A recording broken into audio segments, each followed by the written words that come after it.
요한일서 2장 18절부터 27절까지입니다. 제가 가지고 있는 성경책은 신약성경 389쪽 정도에 있습니다.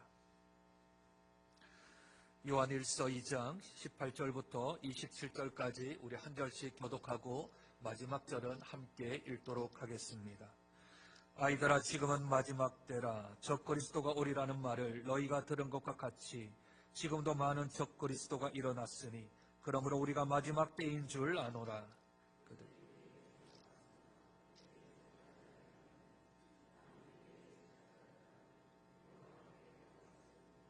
그들이 나간 것은 다 우리에게 속하지 아니함을 너희는 거룩하신 자에게서 기름 부음을 받고 모든 것을 아느니라. 내가 너희에게 쓰는 것은 너희가 진리를 알지 못하기 때문이 아니라 알기 때문이요, 또 모든 거짓은 진리에서 나지 않기. 거짓말하는 자가 누구냐? 예수께서 그리스도이심을 부인하는 자가 아니냐? 아버지와 아들을 부인하는 그가 적 그리스도니, 아들을 부인하는 자에게는 또한 아버지가 없으되 아들을 시인하는 자에게는 아버지도. 너희는 처음부터 들은 것을 너희 안에 거하게 하라. 처음부터 들은 것이 너희 안에 거하면 너희가 아들과 아버지 안에 거하리라. 곧 영원한 생명이니라. 너희를 미혹하는 자들에 관하여 내가 이것을 너희에게 썼노라. 너희는 주께 받은 바 기름 부음이 너희 안에 거하나니 아무도 너희를 가르칠 필요가 없고 오직 그의 기름 부음이 모든 것을 너희에게 가르치며 또 참으로 것이 없으니 너희를 가르치신 그대로 주 안에 거하라. 아멘. 2000년 전 역사적으로 실제적으로 우리 육신의 몸을 입고 오셨습니다. 30년 동안 목수의 아들로 지내시다가 3년 동안 하나님의 아들로 그의 신성과 인성을 가지고 이 땅에서 주님의 아들이신 것을, 하나님의 아들이신 것을 만인들에게 보여주시며 실제적인 그러한 이적과 기사를 보여주셨습니다. 그러나 그분이 이 땅에 오신 것은 이적과 기적을 보여주심이 아니라 하나님의 아들로서 죄 없는 분이 죄 있는 인류를 구속하기 위하여서 십자가에 못 박혀 죽으심으로 우리 한 사람 한 사람에 대한 죄를 사하여 주셨습니다. 누구든지 자기의 죄를 우리 주님 앞에 고백하면 저는 신실하시고 우리를 불쌍히 여겨서 우리의 죄를 사하시며 모든 불의에서 우리를 깨끗하게 하여 주실 줄로 믿습니다. 그러므로 그분의 십자가만으로 끝이 난 것이 아니라 3일 만에 다시 부활하심으로 우리에게 대한 영원한 생명이 있다는 것을 알게 하셨고, 그가 첫 열매가 되셔서 우리가 둘째 열매, 셋째 열매가 되어 우리 주님 앞에 영원한 삶을 살게 해주신 그 길을 열어주셨습니다. 그리고 이 땅에 40일 동안 부활하신 몸으로 계시다가 하늘로 승천하시면서 사람들에게 마지막 하신 말이 이것입니다. 내가 속히 오리라. 내가 속히 오리라. 예수님이 정확히 태어나신 날이 AD와 BC 사이의 영도이지는 않습니다. 정확한 날짜를 저희가 계산하기는 어렵습니다. 그러나 대략적으로 AD와 BC 사이라고 생각을 하면 예수님이 AD 33년경 승천을 하셨겠지요. 그런데 그때 예수님이 내가 속히 오리라 한 말 때문에 사람들은 계속하여 하늘을 쳐다보고 있었습니다. 그런데 천사가 와서 이렇게 말합니다. 너희들이 왜 하늘로 올라가신 예수를 바라보고 있느냐? 주님이 주신 사명이 있지 아니하냐? 주님이 이 땅에 우리에게 주신 그러한 일이 있지 아니하냐? 그러니 그 일들을 감당해라. 그러면 그 예수께서 도적같이 다시 이 땅에 오시리라. 그러면 제자들은 마음을 가다듬고 주님이 우리에게 부탁하신 명령, 너희는 가서 모든 민족으로 제자를 삼아 아버지와 아들과 성령의 이름으로 세례를 주고 내가 내게 분부한 모든 것을 가르쳐 지키게 하라 하는 그 명령과 성령이 너에게 임하시며 너희가 권능을 받고 예루살렘과 온 유대와 사마리아와 땅끝까지 이르러 내 증인이 되라는 그 사명을 묵묵히 수행하는 가운데 있었습니다. 그로부터 60년이 지났습니다. 그런데 예수님은 오시지 않습니다. 로마의 핍박은 더 거세지고 로마의 압박은 더 흉악해져 가고 있습니다. 그런데 우리 주님은 다시 오시지 않습니다. 그랬더니 여기저기에서 사탄의 능력인지 하나님의 능력인지는 잘 모르겠지만 여기저기서 이적과 기사들이 막 일어나는 겁니다. 병든 자가 치유함을 받기를 하고 또한 귀신 들린 자가 귀신이 떠나가기도 하는 여기저기서 표적들과 이적들이 막 일어나는 겁니다. 그런 사람들이 교회 안에 들어와서 나는 하나님을 믿는다, 나는 예수님을 믿는다고 들어왔는데 그런데 들어와서 하는 말들이 예수님은 이 땅에 육신으로 오지 않았다. 예수님은 이 땅에 사람의 몸을 입고 오지 않았다라고 하는 이상한 성경과는 너무나도 차이가 있는 말들을 하기 시작합니다. 그래서 사도 요한이 예수님이 승천하고 난 후 60년이 지난 그쯤에 이 요한 1서를 기록을 했던 것입니다. 지금 교회 안에 이단들이 들어와 있습니다. 교회 안에 거짓 교사들이 들어와 있습니다. 교회 안에 거짓 선지자들이 들어와 있습니다. 그들이 예수님을 부인합니다. 하나님을 부인합니다. 그런 상황에서 사도 요한은 지금 요한 1서 2장 지금 18절부터 27절까지의 내용들을 기록을 하고 있는 것이지요. 이 교회들은 에베소 교회를 포함한 소아시아 교회들로 우리들은 추정을 합니다. 왜냐하면 사도 요한이 제일 마지막 사역했던 곳이 에베소 지역을 포함한 소아시아 지역이었기 때문입니다. 그들에게서 소식을 들은 거죠. 우리 안에 이상한 사람들이 있습니다. 우리 안에 이상한 이야기를 하는 사람들이 있습니다. 우리 안에 지금까지 듣지 못했던 이상한 새로운 교리, 새로운 말씀을 하는 사람들이 일어났습니다라고 말을 하는 것이지요. 거기에 대하여 사도 요한은 분명히 이렇게 이야기합니다. 22절 한번 보시지요. 22절입니다. 거짓말하는 자가 누구냐? 예수께서 그리스도이심을 부인하는 자가 아니냐? 아버지와 아들을 부인하는 그가 적 그리스도이다. 그들은 자기들을 가리켜 적 그리스도라 안 합니다. 이단은 절대 자기 스스로 이단이라고 말하지 않습니다. 도리어 이단이라고 말하는 그들이 이단이다 그렇게 얘기하죠. 적그리스도들도 자기가 적그리스도다 대적한다 그리스도를 대적한다 하여서 그들을 적그리스도라 부르는데 자기를 적그리스도라고 말하는 사람이 누가 있습니까? 다 그리스도를 믿는다 하고 하나님을 믿는다 하지. 그런데 이들이 거짓말을 합니다. 이들이 참된 말을 하지 않습니다. 거짓말하는 그들이 곧 적그리스도들이지요. 교회 안에서 거짓말을 하는 겁니다. 교회 안에서 거짓된 행동들을 하는 것이지요. 이들을 가리켜서 마가복음 13장 22절 예수님이 이렇게 말씀하십니다. 거짓 그리스도들과 거짓 선지자들이 일어나 이적과 기사를 행하여 할 수만 있으면 택하신 자들을 미혹하게 한다 합니다. 헷갈리게 한다는 거죠. 누가 진짜냐? 누가 가짜냐? 누가 진짜 교사냐? 누가 거짓 교사냐? 누가 참된 선지자냐? 누가 거짓된 선지자냐 하며 헷갈려 한다는 겁니다. 그런데 헷갈려 하는 가운데 무슨 일을 하냐 하면 예수님이 말씀하시길 이적과 기사를 행한대. 이적과 기사를 행하는 거죠. 교회 안에서 저들이 이적과 기사를 행하는 겁니다. 우리가 볼 때 이야 하고 놀랄 만큼의 일들을 하는 거죠.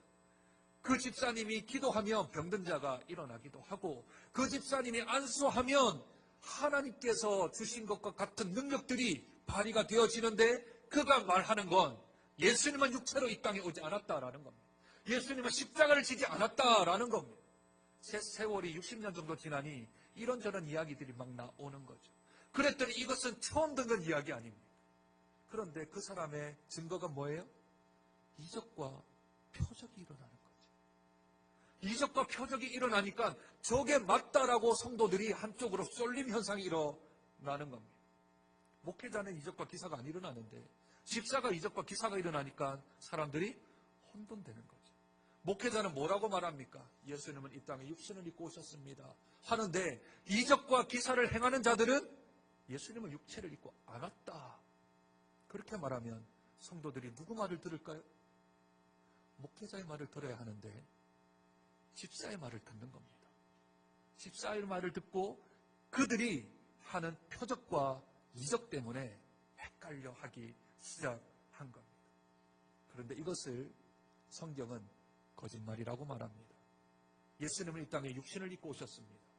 예수님은 저와 여러분과 똑같은 육체의 몸을 입고 이 땅에 오셨습니다. 예수님이 육체의 몸을 입고 이 땅에 오시지 않았다면 어떤 큰 문제가 생기는지 아십니까? 우리의 죄가 사함받지 못합니다. 왜냐하면 그분의 피 흘림이 없이는 사함이 없기 때문입니다. 그분은 하나님의 아들이시자 동시에 사람의 아들로 이 땅에 오신 우리 구주 예수 그리스도이십니다. 그러니 적그리스도, 거짓 선지자, 거짓 교사들은 자기의 말을 입증하기 위하여, 증명하기 위하여 뭘 행했다고요? 이적과 표적을 행했다고. 그러니 이적과 표적 때문에 우리의 마음이 흔들리면 안 됩니다. 이적과 표적이 일어나지 않더라도 진리 가운데 있어야 합니다. 그들은 거짓말하는 사람입니다. 그들은 거짓된 사탄에 휩쓸려서 진리를 비진리로 만들어 버리는 사람들입니다. 예수님의 말씀을 한번 들어보시지요. 요한복음 8장 44절입니다. 너희는 너희 아비 마귀에게서 났으니 너희 아비의 욕심대로 너희가 행하고자 하느니라. 그는 처음부터 살인한 자요 진리가 그 속에 없으므로 진리에 서지 못하고 거짓을 말할 때마다 제 것으로 말하나니 이는 그가 거짓말쟁이요 거짓의 아비가 되었습니다. 사탄의 영향력이 있는 사람들은 거짓된 말을 하고 거짓된 행동을 합니다. 어떤 일들로요? 자기 행하는 것으로 거짓말을 합니다. 거짓된 행동을 하게 되어지죠. 왜냐하면 사탄의 영향력 안에 지금 있기 때문에 그렇습니다. 진리 안에 있으면 참된 것을 말할 터인데 진리가 그 속에 없으니 사탄의 영향력 아래 있어 거짓을 말하게 되어집니다. 어떤 일이 발생될 때요? 표적과 이적이 일어날 때요. 대부분의 이단들이 처음부터 이단 역할을 한 건 아닙니다. 대표적인 이단들이 거의 대부분 정통 교단에 속해져 있는 신실한 집사님이었거나 신실한 권사님이었거나 신실한 그냥 장로님이었거나 그런 사람들이었습니다. 그런데 어떤 하나님의 능력을 받았는지 어떤 사탄의 능력을 받았는지 처음에 하나님으로부터 신유의 은사가 있기 시작을 하는 거죠. 그리고 투시의 은사가 보이기도 하고 또 그 사람에 대하여 예언의 은사가 있어서 뭔가가 자꾸 그 사람에게 보이기 시작하고 뭔가 그 사람에게 어떤 이야기를 하면 그 일들이 척척척척 맞아 들어가는 거죠. 처음에는 자기가 하나님부터 은사를 받았다라고 생각하겠지만 그게 계속하여 시간이 지나면서 자기가 예수인가? 내가 재림한 예수인가? 라고 스스로 생각하게 되어집니다. 그리고는 사람들이 모이고 자기를 따르는 사람들이 있으면 자기가 재림한 예수다 그렇게 얘기합니다. 그 사람이 문선명이었고 그 사람이 정명석이고 그 사람이 박대선이고 그 사람들이 다 처음부터 이단은 아니었습니다. 그런데 하나님부터 어떤 능력을 받고 그 능력을 잘못 사용하면서 자기 스스로가 내가 재림한 예수인가 내가 참된 신인가 라고 스스로를 속이고 사람을 속이고 그래서 적그리스도 이단들이 된 것이지요. 처음부터 거짓말한 사람들은 아닙니다. 처음부터 거짓된 행동을 한 사람들은 아닙니다. 속이고 있습니다. 자기가 예수가 아닌 걸 자기가 분명히 아는데 자기가 예수라고 속이고 있는 거죠. 그 첫 출발점은 거짓말부터 시작하는 겁니다. 거짓된 행동부터 시작된 것이지요. 사랑하는 성도 여러분, 우리에게 하얀 거짓말이라는 게 있습니다. 하얀 거짓말이요. 검은 거짓말 말고 야욕 말고 욕심 말고 내 욕심 말고 하는 거짓말들이 있잖아요. 그 거짓말들이 뭡니까? 저도 참 거짓말을 많이 했습니다. 제가 학교 다닐 때 부모님들한테 교회 다니는 걸 속였거든요. 교회 다니는 걸 알면 교회를 못 다니게 하셨어요. 그래서 제가 도서관 갑니다, 독서실 갑니다 하고 거짓말하고 교회 갔습니다. 저는 그게 하얀 거짓말이라고 그렇게 칭했습니다. 그 거짓말은 괜찮은 줄 알았습니다. 그런데 제 마음 가운데 그 또한 거짓이다. 그 또한 거짓이다. 그러며 제 기도가 하나가 생겼습니다. 주님, 제가 거짓말하지 않고 교회 가게 해주십시오. 제가 거짓말하지 않고 신앙생활하게 해주십시오. 그날이 좀 빨리 다가오게 해주십시오. 지금은 제 믿음이 연약해서 제가 지금 둘러대고 있지만, 그것이 거짓말을 하고 있지만, 이 거짓이, 이 둘러댐이 속히 끊기게 해주십시오 하고 기도를 했습니다. 하나님께서 그 기도를 2년 만에 들어주셨고, 그래서 그 다음부터 제가 대학을 들어가면서부터는 교회를 다닌다, 제사를 지내지 않겠다 하며 부모님에게 그렇게 말씀을 드렸던 적이 있습니다. 왜냐하면 그 하얀 거짓말이 자꾸 습관이 되기 시작하는 거예요. 습관이. 제가 부교육자로 있을 때 신방을 갑니다. 신방을 간다고 분명히 연락도 드렸고 분명히 신방 간다고 전날 알려드렸는데 집사님이 깜빡하셨나 봐요. 전도사님하고 함께 가서 신방을 가서 띵동 눌렀더니 아이가 나옵니다. 누구세요? 그래, 교회에서 전도사님하고 목사님 와서. 그랬더니 아이가, 엄마, 교회에서 목사님하고 전도사님 오셨대요. 그랬더니 없다 그래. 작게 얘기하지. 작게 얘기하지. 그래서 전도사님이 없는 줄 알고 가겠습니다 하고 그래서 저희들이 그렇게 갈 때는 포스트잇에 그 기도하는 걸 써서 그 문 앞에다가 붙이고 그렇게 갔습니다. 그죠? 없다 그래.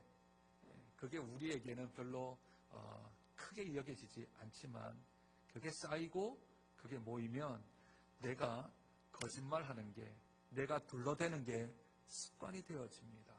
그게 어쩌면 하얀 거짓말일 수도 있고 변명일 수도 있지만 예수 믿는 사람이 자꾸 둘러대기 시작하고 자꾸 변호한다고 내가 무언가를 만들어내기 시작하면 그게 쌓이면 거짓말하는 사람으로 되어져 버립니다. 목사가 거짓말을 하면 어떻게 될까요?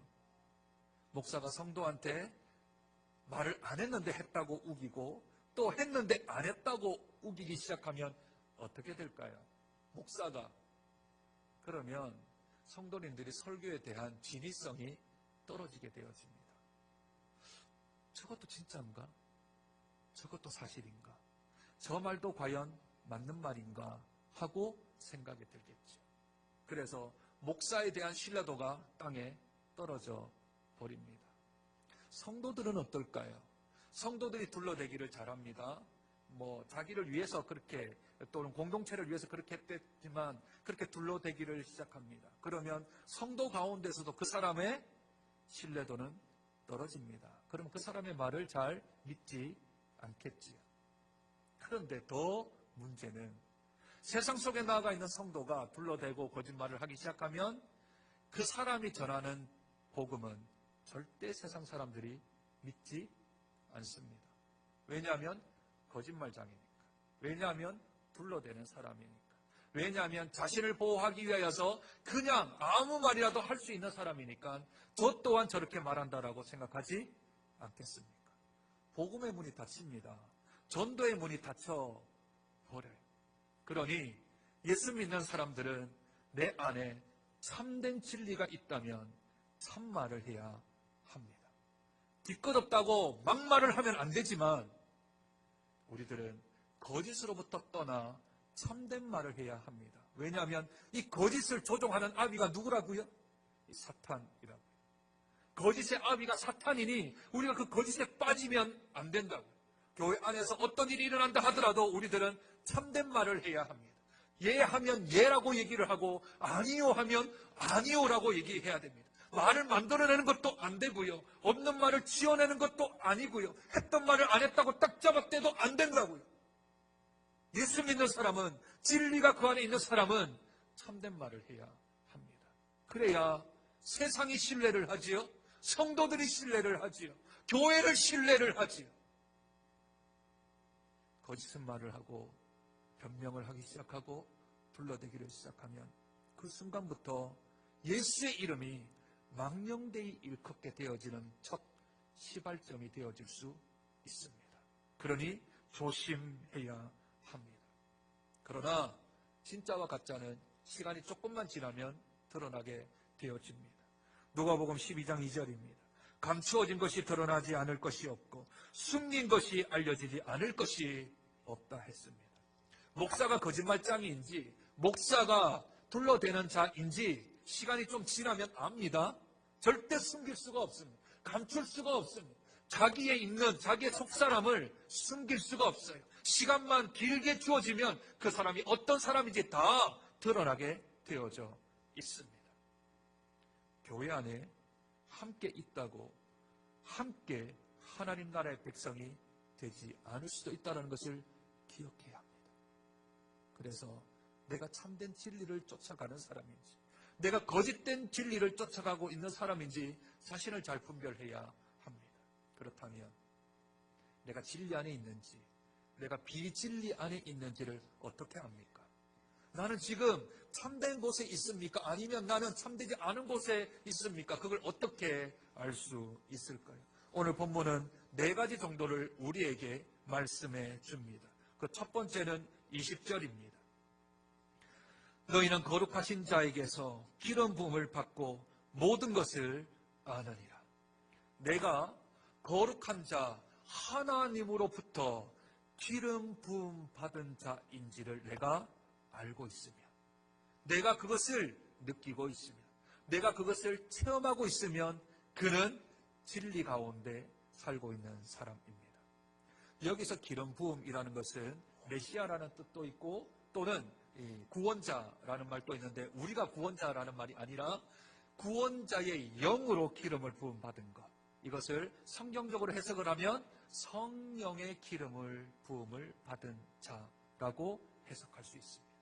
성령의 기름을 받은 자. 내가 성령이 내 안에 있는 사람, 성령의 기름 부음을 받아서 내가 거듭난 사람, 내가 성령을 통하여서 내가 하나님의 자녀로 내가 인식되어지고 내가 인정하는 사람. 그러면 내 안에 성령이 있다는 것도 어떻게 증명이 되어질까요? 고린도전서 12장 3절에 보니까 성령이 아니고서는 예수를 주라 시인할 수 없느니라. 그 주라는 말이 이름이 아니라 주라는 말은 고유명사인데 주인님이라는 말의 줄임말입니다.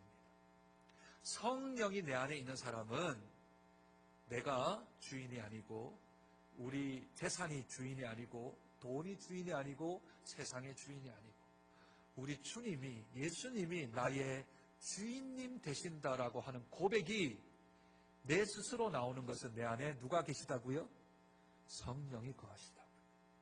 그게 첫 번째 증거입니다. 둘째는 21절입니다.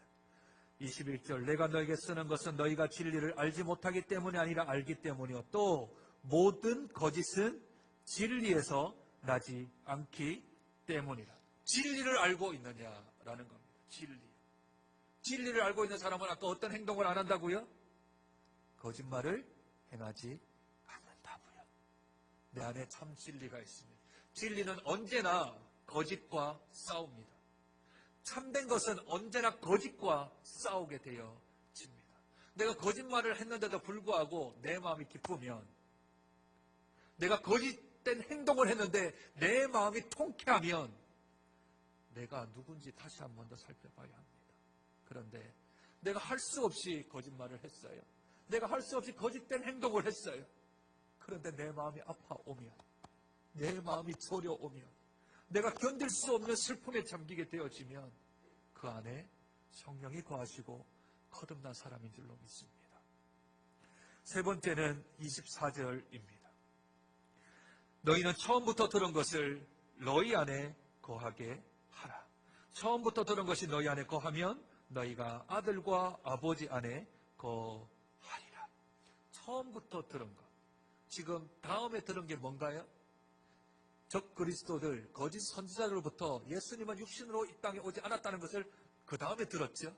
그거 말고 처음 들었던 것. 처음 사도 요한으로부터 들었던 복음이요. 예수 그리스도가 이 땅에 오셔서 나의 죄를 십자가에서 대속하시고 나의 영생을 위하여 3일 만에 다시 부활하시고 내가 다시 이 땅에서 주께서 보호하시고 인도하기 위하여 승천하사 우리에게 구주가 되시며 뿐만 아니라 오늘 찬양대의 찬양처럼 마라나타 다시 이 땅에 오셔서 모든 세상을 심판하실 유일의 구주이심을 믿는 그 복음을 내가 그 안에 걸고 살고 있는 사람, 거하며 살고 있는 사람, 그 사람이라면, 그렇다면 처음 복음 안에 있다면 괜찮다 하는 겁니다. 마지막 네 번째는 25절입니다. 그가 우리에게 약속하신 것은 이것이니 곧 영원한 생명이니라. 성령으로 말미암아 기름 부음을 받고 내가 하나님 안에 거하며 살아가며 처음 복음을 받고 내가 거듭나서 내가 영원한 생명을 가지고 있다는 것을 알고 있다면, 그것을 누리고 있다면, 그대로 살고 있다면 저와 여러분은 확실히 진짜입니다. 그런데 100년도 채 되지 아니하는 이 순간을 살기 위해서 이 순간에 욕망을 붙든다면, 그렇다면 그 순간에 내 모든 것을 다 걸어내는 사람이라면 그 사람은 아직 가짜입니다. 순간과 영혼은 비교할 수 없는 시간입니다. 우리의 생명이 다하고 영원한 생명을 살아가는 그것과 우리 일생과는 비교할 수도 없는 삶의 시간들이지요. 그런데 그 순간을 붙들라고 영혼을 놓쳐버리는 사람, 그 사람은 어리석은 자이며 미련한 자입니다. 그러나 하나님께서 예수 그리스도의 부활과 우리의 부활을 확증해 주셨습니다. 그래서 우리들은 약속을 받은 사람들입니다. 영원한 생명이 약속되어진 사람들이지요. 세상 사람들은 죽는다 합니다. 그러나 예수 믿는 사람들은 죽는다라는 표현을 잘 쓰지 않습니다. 어떤 표현을 쓰나요? 돌아가셨다. 돌아가셨다라는 표현이 성경적인 표현입니다. 왔던 대로 다시 돌아가시는 거죠. 하나님에게서부터 와서 하나님의 사명을 이 땅에서 감당하다가 다시 하나님께로 돌아가는 인생이 성경이 우리에게 밝히는 진리인 줄로 믿습니다. 그러니 우리는 다시 돌아가죠. 예수님께서 우리에게 말씀하셨습니다. 나는 부활이요 생명이니 나를 믿는 자는 죽어도 살겠고 무릇 살아서 믿는 자는 영원히 죽지 아니하리라. 저와 여러분들은 죽지 않습니다. 하나님께로 돌아갑니다. 그러니 우리가 죽는다라고 하는 표현은 우리의 육신과 영이 분리되는 상태입니다.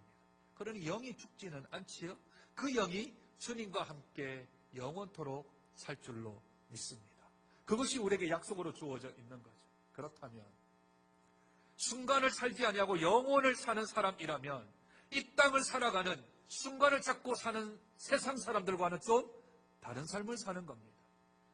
조금 재정적인 손해가 있어도 영혼에 비하면 아무것도 아니며 조금의 내 육신에 어려움이 생긴다 하더라도 내 영이 영원토록 사는 삶이 있다면 그것 때문에 내 마음 빼앗기지 아니하고 조금 어려운 일을 당하든 조금 힘든 일을 우리에게 당하든 간에 그것 때문에 내 영혼이 거기에 다 매몰되지 않습니다.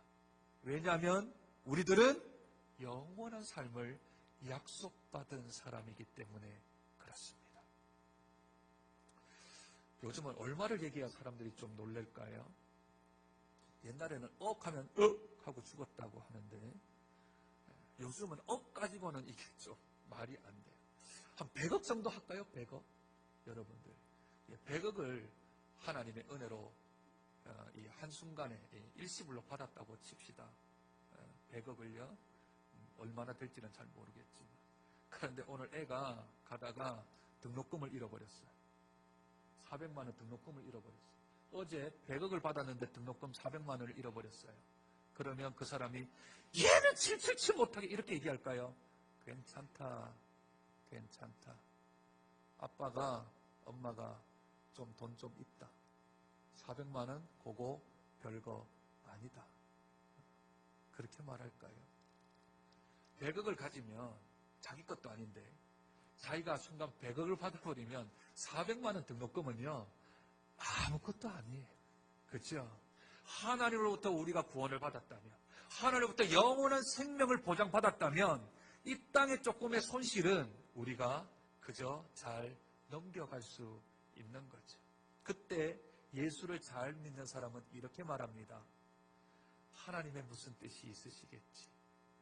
그 400만 원 잃어버린 건 나는 이해가 잘 안 되지만 하나님의 어떤 뜻이 있으시겠지 하고 영원한 생명을 주신 하나님께 그 상황을 맡겨버리는 사람입니다. 그래서 우리가 배고프나 배부르나, 궁핍에 처하나 풍부에 처하나 상관없이 일체의 비결을 가지고 있는 사람이 영원한 생명을 가지고 있는 저와 여러분인 줄로 믿습니다. 그게 있으면 진짜라는 겁니다. 그게 저와 여러분에게 있으면 참된 진짜라는 것이지. 거룩하신 자에게 기름을 부음받아 내 안에 성령이 거하시고 진리를 알아 내가 거짓에 치우치지 아니하며 처음부터 들은 그 복음 안에서 내가 그 복음의 영광을 누리며 영원한 생명이 보장되어져 있기에 이 세상에 썩어지거나 이 세상에 없어질 것 때문에 내 마음 거기에 빼앗기지 아니하고 영원하신 하나님께, 영원하신 그 하나님께 내 마음을 두어서 세상을 살아갈 때 내 마음이 온전히 세상에 빼앗기지 않는 그 사람이 참된 진짜인 줄로 믿습니다. 사랑하는 여러분, 세상에서 많은 어려움들이 있을 겁니다. 세상에서 많은 유혹들이 있을 겁니다. 우리를 미혹하게 하는, 헷갈리게 하는 일들이 있을 것입니다. 그럼에도 불구하고 우리는 진리 안에 있습니다. 우리는 예수 그리스도를 압니다. 우리는 하나님을 아는 사람들입니다. 영원한 생명을 약속받은 사람들입니다. 그 사람답게 살아가면 세상이 우리들을 어떻게 하지 못할 것입니다. 어떤 적그리스도나 어떤 거짓 선지자가 우리를 뒤흔들지 못할 것입니다. 진리 안에 거하고 생명 안에 거하고 하나님 안에 거하여서 우리가 복음 안에 영원한 생명을 가지고 있는 자처럼 살아가 세상에는 덕을 끼치고 세상 사람들에게는 복음을 전하며 하나님의 멋진 주의 자녀로 온전한 사람이 되어지는 저와 여러분 되시길 주님의 이름으로 축복드립니다. 하나님 아버지, 복음 외에 우리를 가르칠 것이 없습니다. 우리를 가르쳐 주신 대로 주 안에 거하게 도와주시옵소서. 거룩한 자에게 기름을 부음받아 성령으로 거듭나게 하시고 하나님의 참된 진리를 알고 거짓말과 거짓된 행동에 치우치지 않게 하시며 처음부터 우리에게 주셨던 그 복음 안에 거할 뿐만 아니라 우리에게 약속하여 주신 영원한 생명을 우리가 허락받았으니 그렇게 받은 자답게 살아가는 우리의 삶이 되어질 수 있도록 축복하여 주시옵소서. 존귀하신 예수님 이름으로 기도드립니다.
하나님 아버지 감사합니다. 우리 주님의 자녀 되게 하여 주셔서 빛된 자녀로 살아갈 수 있도록 은혜를 베풀어 주셔서 감사합니다. 진리 속에 거함으로 주님의 사랑 넘치게 하시며 영원한 생명을 가지며 살아가는 복된 주의 자녀 될 수 있도록 축복하여 주옵소서. 하나님의 것을 구별하여 11조 예물을 드립니다. 구별된 축복으로 예비하신 복으로 채워 주시옵소서. 범사에 감사하여 감사 예물 드립니다. 하나님께 더욱 감사가 넘치며 주 앞에 충성스러운 종으로 채워 주시옵소서. 작정 예물을 드립니다. 하나님께서도 예비하셔서 그 작정된 축복으로 그들의 인생을 형통케 하여 주옵소서. 주일 예물을 드립니다. 만지는 것마다 생명 살리게 하시며 밟는 곳곳마다 하나님 나라 세워나가는 복된 인생의 삶을 살아갈 수 있도록 은혜 더하여 주옵소서. 물질뿐만 아니라 저들의 마음을 드립니다. 시간을 드립니다. 몸을 드립니다. 드린 대로 갚아주셔서 살아계신 하나님이 어떻게 우리의 삶을 역사하는지 체험할 수 있도록 은혜 더하여 주옵소서. 단 한 푼이라도 헛된 곳에 사용되지 않도록 하나님 감독하여 주시고 온전히 헌금이 쓰이는 곳곳마다 주의 권세 주의 권능이 더럽히는 복된 헌금으로 사용하여 주옵소서. 지금은 우리 구주 예수 그리스도의 은혜와 그 크신 하나님의 사랑과 성령의 충만하신 역사하심이 하나님 앞에서 참된 진리의 자녀답게 빛된 자녀답게 살기를 원하는 사랑하는 주의 백성들 머리 위에 그들의 가정과 사업과 직장과 앞길 위에 흩어져 있는 우리 장전의 식구들과 지금도 낙도 오지 한 생명 붙들고 주의 사역 감당하는 사랑하는 목회자들과 열방 가운데 생명을 담보로 주의 사역 감당하는 사랑하는 선교사님들 그들의 사역과 가정 위에 이제부터 영원토록 함께 하시길 우리 구주 예수 그리스도를 받들어 축원하옵나이다. 아멘.